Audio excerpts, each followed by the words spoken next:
How many ways are the UK and US different when it comes to meal etiquette? Let's find out.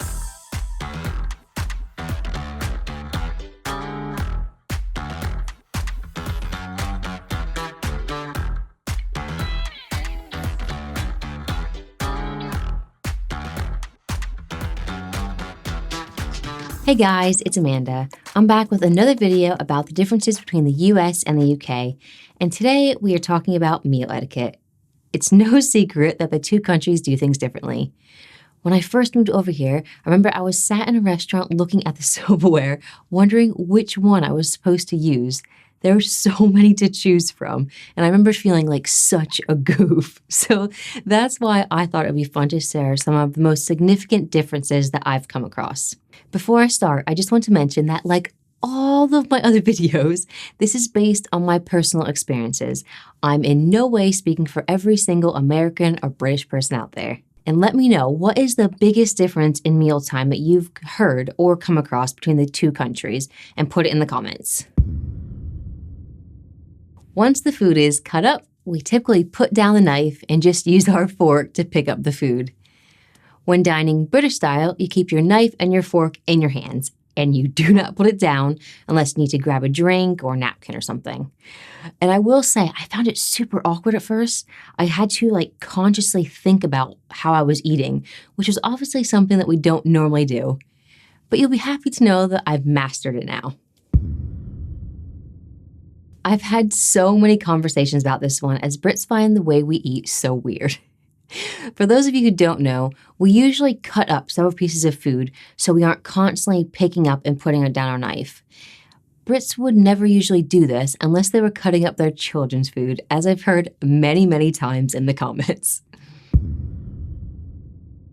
I know the US seem to be quite religious, so this one probably won't surprise many people, but saying grace comes down to your family and the way you were raised, because not all Americans say it. And in the simplest of terms, it's just saying thank you for your food before you begin eating. For me personally, some members of my family would say grace, and others wouldn't be bothered to say it at all. If you're in a restaurant and paying by card, a lot of times they take your card away from you to take the payment. Whereas here in the UK, they bring the card machine to you, which is so much better. I used to work in restaurants when I was in school, and we would take the card back into the kitchen to the till, and then take their card and receipt back to them. And I do think the way it's done here is safer and easier for the server, as the customer's card never leaves the table or the customer. It's no secret that we, Americans, can be loud, most of the time not even realizing it, and meal chatter is no exception to this.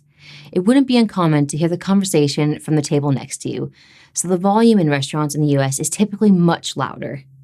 Now, of course, people chat in restaurants here, but I feel like they're much more aware and private when it comes to their conversations. They don't want to hear everyone else, so the noise is more minimal.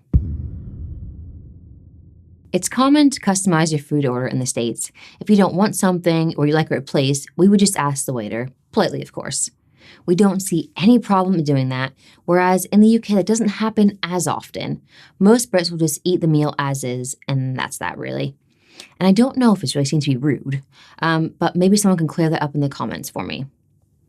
And another difference that I've noticed when it comes to ordering food is that a lot of times Brits will say, "Can I please have the steak?" Whereas Americans will be like, "I'll take the steak." I know a few of you mentioned in the comments that you felt that that was quite rude. However, in the States, no one would feel that way. It's just how it's done. I didn't even know there was a right or wrong way to place your utensils after you finish eating, but here we are.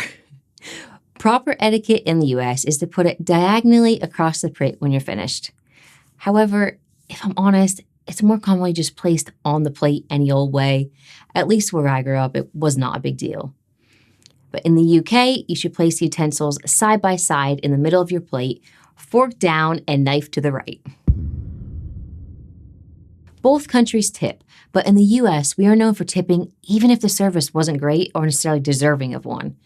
It's very much expected, and if you don't, you're seen to be incredibly rude. In the UK, people tend to tip if they've had a good experience and good food. It's more kind of them down to wanting to do it rather than an expectation of it. And I know I've spoken to you guys about this before, but in the US, I think it comes down to the fact that a lot of people rely on tips to make their living. Now, is the customer responsible for paying wages? No, of course not. But unfortunately, that's just the way the cookie crumbles in the US. Now, I'm by no means saying that kids are like running wild and it's like a jungle in the restaurants in the States, but you're more likely to see a toddler rocking around, say, the table in a restaurant than you are in the UK. Like, for example, if your toddler was getting fussy, they might want to let him out of his chair to toddle about so everyone can finish their meal. Whereas here, everyone kind of sits at the table and generally doesn't get up unless, of course, they're in the toilet or they're walking out the door to leave. I know I've said this a million times in my other videos, but I genuinely love being able to experience the things that I do. Moving countries has been an incredible experience, and if you have the chance to travel and see other cultures, do it. I cannot stress enough how much my life has changed. It's opened my eyes to things I never even knew existed. Anyway, let me know what I missed or anything that you would add, and put it in the comments. And as always, if you haven't already, please subscribe to my channel, smash that like button if that's what you're into, and I'll see you in the next video.